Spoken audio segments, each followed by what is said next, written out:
I know October 1st coming up, it's the 3-year anniversary of the Route 91 Harvest Festival out in Las Vegas, which is a few days away. Thinking back, I mean, obviously that can never leave your memory. You know, you think about the families, everything, that tragic day and those lives that were lost. How do you, as an artist and just as a human, continue to honor those lives? Um, you're right. I mean, that's just something that's never, we'll think about that from now on. And this time of year, it's always something that's kind of in the back of our mind. I mean, you'll never forget it. Um, you know, and I think the way to honor those people is the same way, I tried to do that the week it happened. I mean, I think you gotta, get yourself back up. And I mean, it's easy to crawl up in a corner and not come out. It's a lot harder to get up and get back out there and do what you do. And so, it's tough. I mean, it's not always what you want to do, but it's also what you feel like you have to do. And I feel like there's no honor in curling up and not doing anything. So I feel like getting out on stage, continuing to play our shows. You go out now to every show, and it doesn't really matter where it is now. You go out to shows, and there's people holding up the Route 91 flags, and and it's just it's been cool to see the support that not only the people that were at the show, but people that weren't at the show that were just country music fans, how much support they've shown for the victims and everybody who were there that night. You've said it's like a family now, obviously. Anytime you think about this and what's happened, and keeping in touch with those family and the fans, and even, like you said, who weren't even there, just country fans in general. When you think of moments like this, and you go out there and again, right now we can't do concerts, but later, how do you continue to do you dedicate music to them? Do you just keep the memory alive? Or is it just, like you said, something that you'll always try to do your best to honor those people? I think you just try to honor them. I mean, it's one thing, we all know it happened. I mean, everybody's aware, and it was, it's like every time we would go back to Vegas for a while, it was like the one thing everybody wanted to talk about, and that's cool. And I get it. On the flip side of it, it's not something that I really enjoy discussing a lot. It was a really hard time, and it's like you said, it's not something I'll forget. And people, luckily for me, my wife was there to kind of go through all that too. And so her and I had each other to talk to, and and kind of lean on for all that stuff. But it's not something that I choose to relive every day or whatever. It's not something I will forget or ever forget, and it's something that is kind of always in the back of your mind for sure.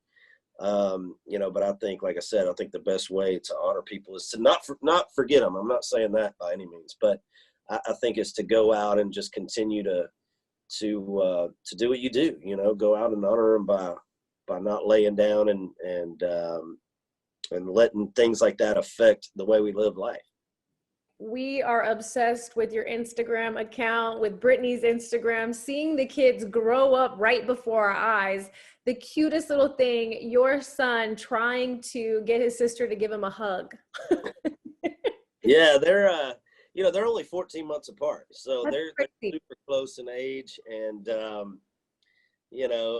Memphis, my son, he's really I don't know, he's very emotional kid. Like he's just, I don't know, extremely emotional. And then my daughter, she's kind of the tougher of the two, you know what I mean? So he wants to go give her a hug, and she just wants to go play, but then, there are other times where, she's very much like that with him. So they're just funny. It's always something with those two. And it's really fun to watch them and have them that close in age. They're kind of built-in best friends. And it's been cool to see them kind of, I won't say grow up, but it's cool to watch them grow up. I know, they're so still little babies, but they're adorable. I mean, they almost look like they're twins. I mean, I know 14 months, but they're adorable. Perfect blend of you two. Thank you very much. Something else we watched and we're having fun. I'm just going to go straight into Instagram again. You and the birds. Is this does this happen often? You have a bird gate? No, that was the first for me, actually. We were down at our house in Florida, and we were just hanging out on the back porch, and I think I think my wife left the back door open, or like pulled the sliding glass doors open. And I was outside still, and she came outside and was like, "We have a problem. We have birds all in the house." And I thought like a bird had flown in, like one. And I went in there and they were everywhere. So, luckily a couple of them like flew out on their own. And so I only had to get a couple more out. But that's a typical day at my house though. It's like our house is never a dull moment. There's always something going on. And that was just like a normal Tuesday. Is it feel good for you to be able to slow down right now? Obviously, you are one of the many artists, because of COVID-19, had to postpone the last leg of your tour, which we're ready for you to get back out there. I know it's a hard time right now, but is it nice to just take a break and to be able to be home with everyone? Yeah, I mean, for me, for the last 15 or 16 years, I mean, I've never really had any time off. So, Right. And I never probably would have taken a year off otherwise. So it's kind of been nice for the fact that it's kind of forced my hand to have to take a year off. And it's been nice. I mean, just normal everyday stuff like, putting the kids in bed and getting to read them a book every night before they go to bed. And my oldest daughter, who's a senior in high school now, she's playing her last year of Wow. school volleyball, so getting a chance to go to some of her games and stuff that I typically miss a lot of. Just things like that. I mean, so it's been nice. I mean, it's a double-edged sword. I mean, I love what I do. I love being on the road and playing shows and traveling and doing all that stuff. But I also love being at home, so, and I feel like my career in the road has kind of taken up a lot of my time Yeah. over the last 15 or 16 years. And so it's kind of been nice to slow down a little bit and be able to enjoy some time at home with the family. I know you're probably ready though to get back on some stages and get out there and do some things. Oh, I'm ready to go tonight. If they would give me the green light, I would go tonight. You're like, thank you guys, I'll be back. I'm gonna go do my thing again. Well, for us, I mean, it's a lifestyle, I mean, that's Well, what you you do. guys always go together anyway, right? Or when you're on tour most of the time? Who is that? My wife and I? Oh, yeah, right? Yeah. A lot of times, since we had Navy, it kind of changed a little bit of it, just because having both of them on the bus is a little tougher. So she's staying at home a little bit more with them now, but she usually tries to come out like every other weekend or something, and so we make it work and it's fun. It's just for us it's a lifestyle. I mean, for me being on the road, I mean that's all I've ever really done. So Right. I mean, it put me at home, and I mean, I'm almost kind of looking around like, all right, well, what do I do now? I'm not used to being home this much. So it's just a little different. I have a question for this quarantine. During this quarantine, is that when you shot Got What I Got? Yeah, so we have a house down in Florida, and we were down there. We spent about 3 months down there right after all this happened. And so the single came out, and we were just kind of like, man, we kind of need a video for this, but how do we pull this off? So a friend of mine, Sean Silva, who directed a ton of my videos over the years, we basically just had him put together a little skeleton crew to come down and shoot, and a lot of it we shot in our backyard, like right around the house or whatever. And a lot of it was from my wife's phone, just taking videos of the kids around the house, and that she just already had on her phone anyway.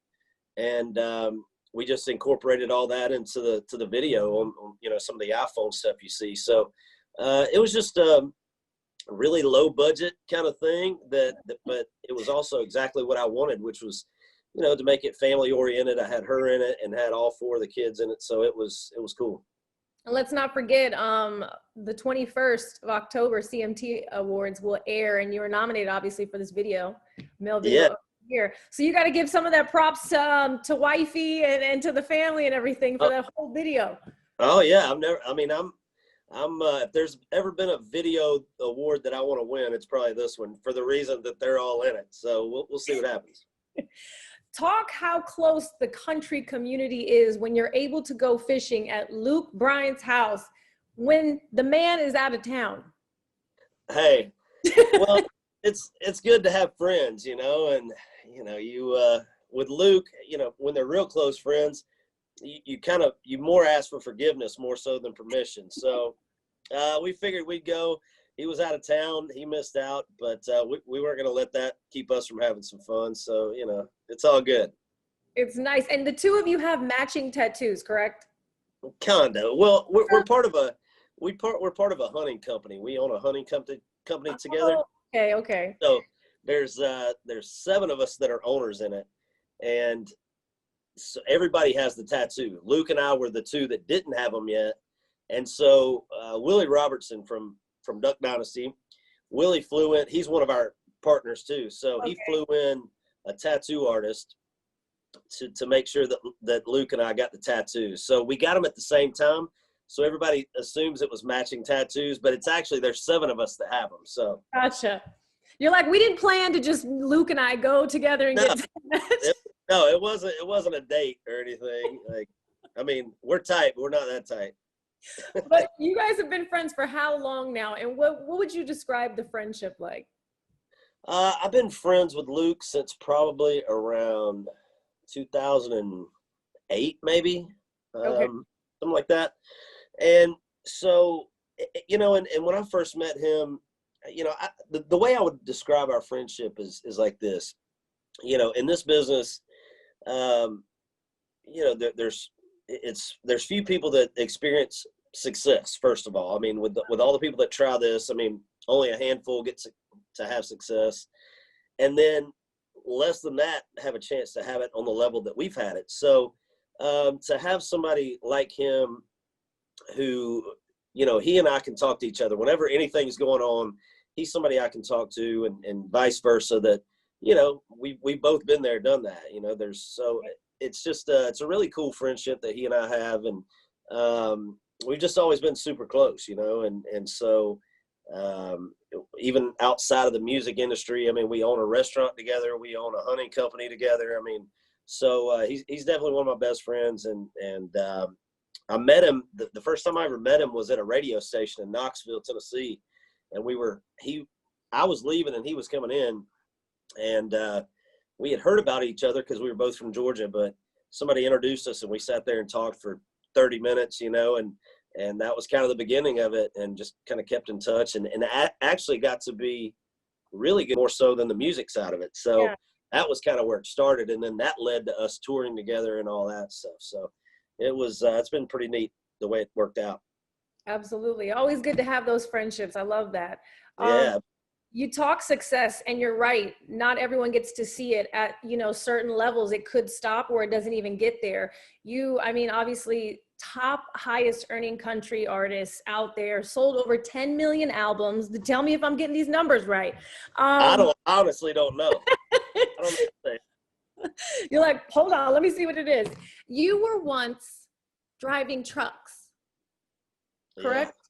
So yeah, so I was a Pepsi delivery guy. So I would go to all the grocery stores, and you know, I worked for Pepsi Cola, so I would deliver all drinks to all the stores. And I was actually doing that when I got my songwriting deal and moved to Nashville. I quit that job to move to Nashville.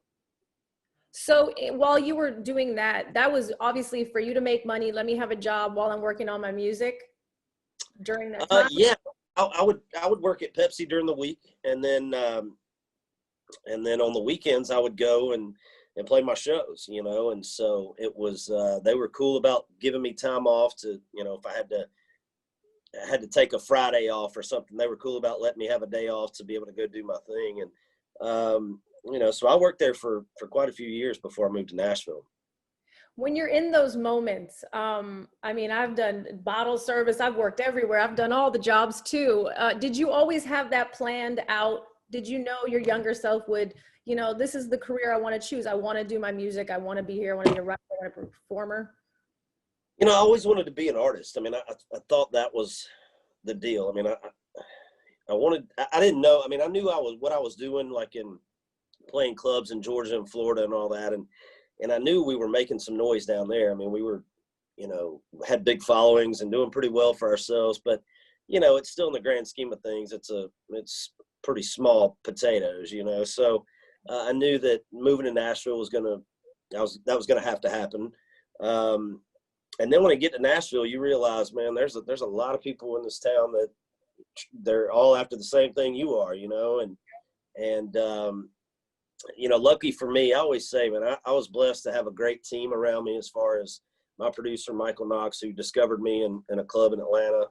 My band who I met and put together after I got here, a record label that really believed in what I was doing. So, it's just, I think your team has a lot to do with that. And it's, it's wild. I mean, I always say, man, there's people in town that are way more talented than me, you know what I mean? And way better singers and things like that. It's just, it doesn't happen for them for whatever reason. And it's kind of the perfect storm, man. Everything has to line up and just right to work like it does. And nobody knows who that's going to be and who it's not. So we were fortunate enough for it to work out for us. And it's been great. Tell me about Wolf Moon Bourbon and why don't I have a bottle yet? Hey, we can help you out. We can help you out with that. Congratulations. Moon, thank you.